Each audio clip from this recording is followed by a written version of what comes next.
뉴스룸을 시작합니다. 오늘은 JTBC가 단독으로 추적한 내용으로 문을 열겠습니다.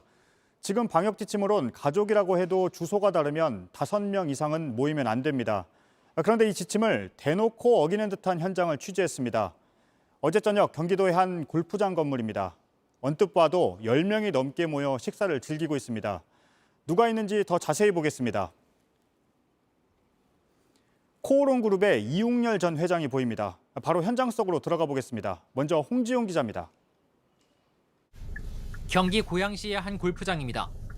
주차장엔 고급 승용차가 줄지어 있습니다. 방향을 돌리니 불이 환하게 켜진 건물이 보입니다. 자세히 봤습니다. 연회장으로 보이는 한 공간에 10명 정도 되는 사람들이 모여 있습니다. 앉아있는 사람들이 옆자리와 앞에 있는 사람들과 자연스럽게 대화를 주고받습니다. 곳곳에 술병도 보입니다. 비어있는 술잔을 채워주기도 합니다. 음식을 나르는 직원도 있습니다. 직원을 빼곤 모두 마스크를 쓰고 있지 않습니다. 건물 안으로 직접 들어가 봤습니다.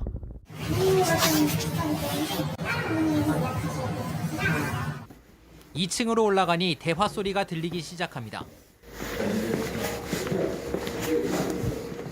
점점 목소리가 커집니다.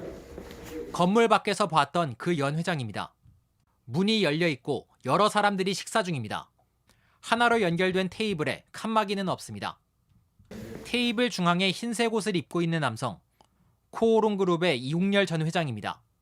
이 전 회장을 포함한 10명 이상이 한자리에 모여 술을 곁들인 식사를 하고 있던 겁니다. 5인 이상 모이는 걸 금지하고 있는 방역 지침 위반입니다.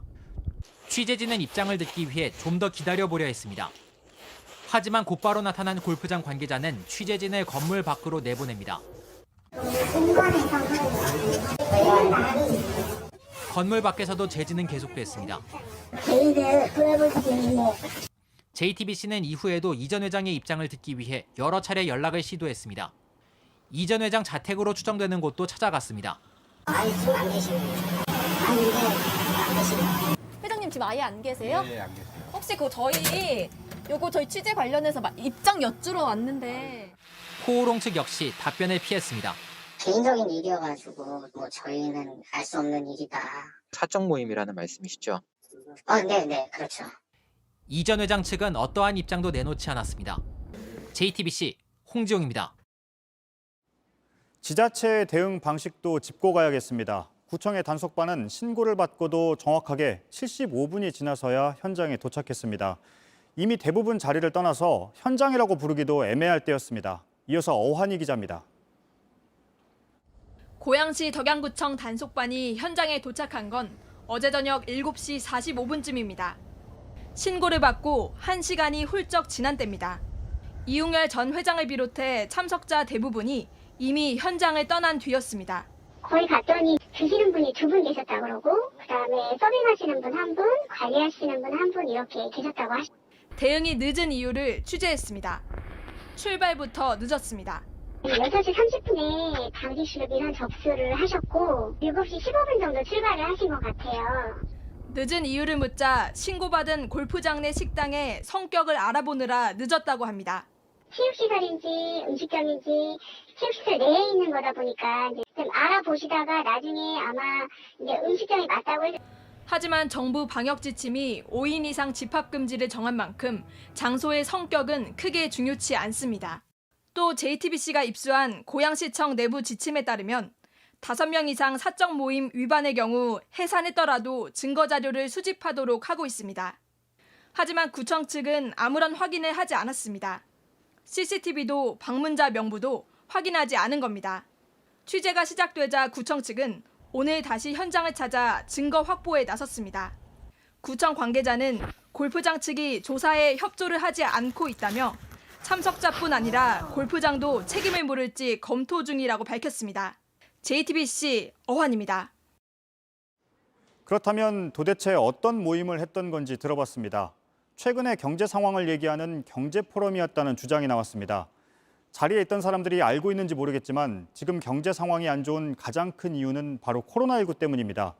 구청이 조사를 하고 있다니 지켜봐야 합니다만 그럴듯한 대화가 오갔다고 해서 사적인 모임이 공적인 게 되진 않습니다. 이자연 기자입니다. 취재진은 해당 골프장에 이웅열 전 코오롱 회장을 비롯한 이 10명이 왜 모였는지 물었습니다. 경제 포럼 한다고 일단은 이야기 들어와서 그렇게만 이제 잡아들였던 거예요. 코오롱 측은 회사와 무관한 사적 모임이라고 밝혔습니다. 이 전 회장의 개인적인 일까진 알 수 없다는 겁니다. 이 전 회장은 인보사 사태가 터지면서 지난 2018년 코오롱 경영에서 손을 뗐습니다. 지금도 관련 재판을 받고 있습니다. 당시 그동안 금수저를 물고 있느라 이가 다 금이 간 듯한데 이제 그 특권도 책임감도 다 내려놓는다고도 했습니다. 골프장 측은 이 모임의 주재자를 김대기 전 청와대 경제수석이라고 설명합니다. 김 전 수석은 이명박 정부에서 청와대 정책실장도 지냈습니다. 모임의 성격 등을 확인하기 위해 연락을 취한 취재진에 김 전 수석은 경제 상황을 얘기하는 모임이었다고 설명했습니다. 최근 돌아가는 경제 상황 그걸 좀 이야기해달라 그래서 그냥 이야기 좀 하고 왔어요. 또 자신은 일찍 자리를 떴고 남은 사람들도 저녁을 함께 먹진 않은 걸로 안다고 주장했습니다. 하지만 취재진이 촬영한 영상엔 10여 명이 둘러앉아 술잔을 채우고 음식이 오가는 모습이 찍혀 있습니다. 방역당국은 원칙적으로 5인 이상 모임을 금지했습니다. 또 공적인 업무라도 모임 뒤 함께 식사를 하는 건 방역 지침에 위반된다고 설명한 바 있습니다. JTBC 이자연입니다. 방역 지침을 잘 따르는 게 중요한 건 지금 코로나19 상황을 보면 절대 방심할 수가 없기 때문입니다. 오늘만 해도 종교시설에서 비롯된 집단 감염이 다시 확인됐습니다. 영생교라고도 불리는 경기도 부천의 승리재단에서 확진자들이 나왔습니다. 근처에 있는 학원까지 더해 모두 53명이 확진됐습니다. 처음 확진된 사람이 승리재단의 신도이자 이 학원의 강사였습니다. 증상이 있었지만 나흘간 버틴 걸로 파악됐습니다. 먼저 김서연 기자입니다. 경기 부천시에 있는 종교시설입니다. 이곳에서 20명이 확진됐습니다. 근처에 있는 학원에서 33명이 더 감염됐습니다. 모두 53명입니다. 가장 먼저 증상이 나타난 사람은 이곳 기숙사에서 공동생활을 하던 A씨였습니다. A씨는 학원에서 강사로도 일했습니다. 지난 3일 기침을 하는 등 증상이 있었습니다. 그런데 곧바로 검사를 받지 않았습니다. 그러는 사이 지난 7일 학원에 다니는 학생 1명이 확진됐습니다. A씨도 바로 검사를 받고 다음 날 확진 판정을 받았습니다. 다음 날 오전 2월 8일 어제 오전에 확진 판정을 받았습니다. 증상이 있었던 학원 강사가 활동한 관계로 추가적인 확진자가 나올 가능성도 좀 있을 것으로 보고 A씨가 공동생활을 하던 승리재단에는 건물 2개 동이 있습니다. 남자 기숙사가 있는 본관이 있고 주차장 건너편에 승리재단이 운영하고 있는 의류 제조업체와 여자 기숙사가 있습니다. 남자 기숙사에서는 16명, 여자 기숙사에서는 1명, 의류회사에서 2명, 관현악단 소속 신도도 1명이 확진됐습니다. 학원에서는 원생 25명과 가족 5명, 강사 3명이 감염됐습니다. 부천시는 역학조사를 통해 종교시설 관계자와 접촉 이용자 273명을 파악했습니다. 방역당국은 앞으로 확진자가 더 나올 수 있을 것으로 보고 전수검사를 벌이고 있습니다. JTBC 김서연입니다. 현장에 나가 있는 코로나19 취재팀장인 임소라 기자를 연결합니다. 임 기자, 지금 나가 있는 승리재단에서만 모두 20명이 확진이 됐습니다. 공동생활도 하고 있다는데 방역수칙은 제대로 지켜졌습니까? 앞서 리포트에서 보신 것처럼 이곳에는 남자 기숙사, 여자 기숙사 2개 동이 있고요. 의류업체까지 있었습니다. 같이 먹고 자고 일하는 그런 상황이었습니다. 현재 역학조사가 진행 중입니다. 결과를 나와야 정확한 상황을 파악할 수 있겠습니다만 최근 IM 성교 회발 집단 감염이 있었습니다. 당시에도 기숙시설에서 방역수칙을 제대로 지키지 않아서 감염이 확산된 적이 있었는데요. 이번에도 그럴 가능성을 배제할 수가 없습니다.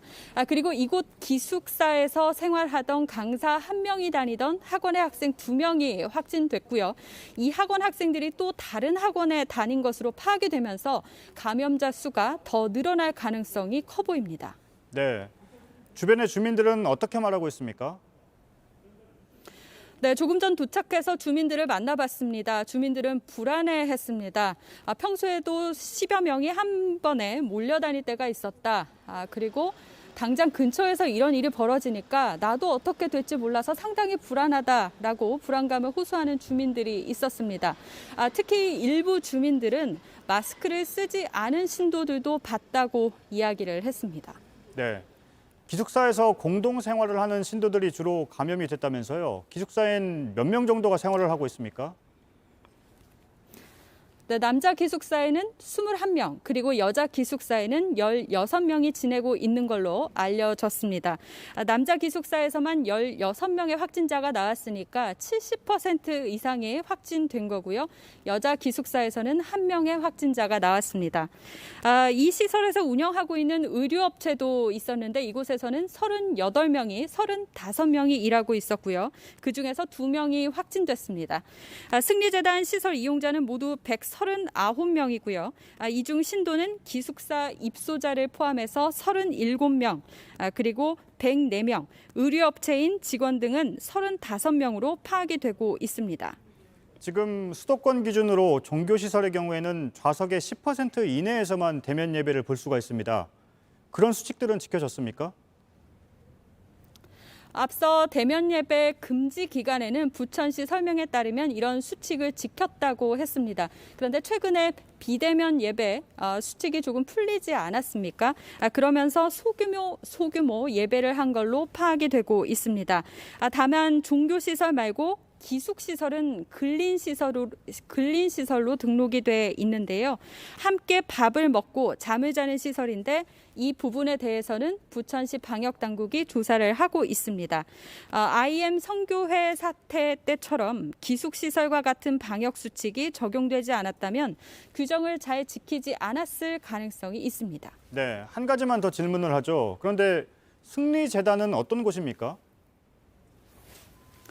네, 영생교로 불리는 이 승리재단은 1981년에 조희성 씨라는 사람이 만든 신흥 종교입니다.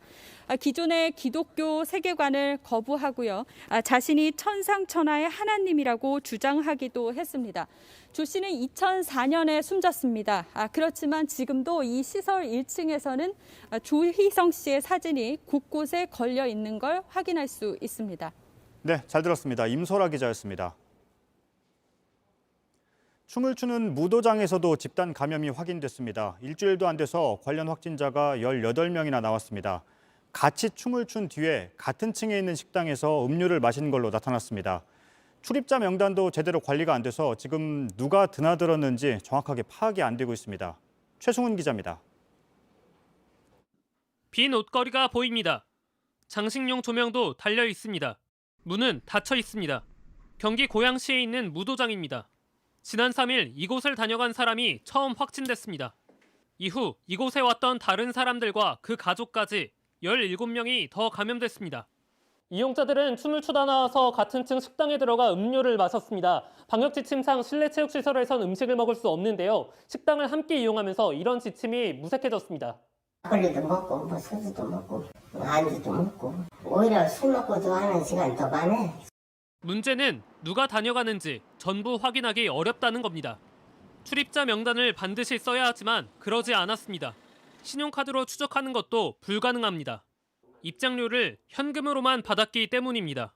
추고 남녀가 춤추고 이런 공간이다 보니까 서로 분명히 숨기고 그랬을 가능성이 크기 때문에 안에는 CCTV도 없어 마스크를 잘 썼는지도 확인되지 않았습니다. 고양시는 방역수칙을 어긴 무도장과 식당 업주에게 각각 과태료 150만 원을 물렸습니다. 또 오는 22일까지 문을 닫게 했습니다. 방역당국은 유행이 누그러지고 있지만 수도권 상황은 좋지 않다고 진단했습니다. 아직도 국내 확진자 4명 중 3명이 수도권에서 나오고 있고 감염 재생산 지수도 최근 1을 넘어섰습니다. 최근 집합금지가 풀린 실내 체육시설에서 다시 집단 감염이 벌어지면서 방역당국이 긴장하고 있습니다. JTBC 최승훈입니다. 상황이 이렇게 간다면 거리 두기를 좀 느슨하게 하기가 부담스러워질 수밖에 없습니다. 일단 오는 토요일에 정부가 거리 두기를 조정할지 한다면 어떻게 할지 발표할 예정입니다. 이와 별개로 지금 거리 두기 단계를 다시 만드는 것도 논의하고 있습니다. 오늘 공청회가 있었는데 코로나19 확진자가 지금 수준이라면 5명 이상은 모이지 못하게 하되 식당은 자정까지 영업을 하게 하자는 방안도 나왔습니다. 윤재영 기자입니다. 오늘 0시 서울 서대문구 한 코인 노래방에 불이 켜졌습니다. 밤 9시 영업 제한에 반발하는 자영업자들입니다. 영업시간 제한의 연장을 강력히 항의하며 식당과 카페 등의 밤 9시 영업 제한은 거리두기 5단계 중 수도권 2.5단계 조치입니다. 2단계인 비수도권에선 밤 10시까지 영업할 수 있습니다. 반발이 거세자 정부는 토론회를 열었습니다.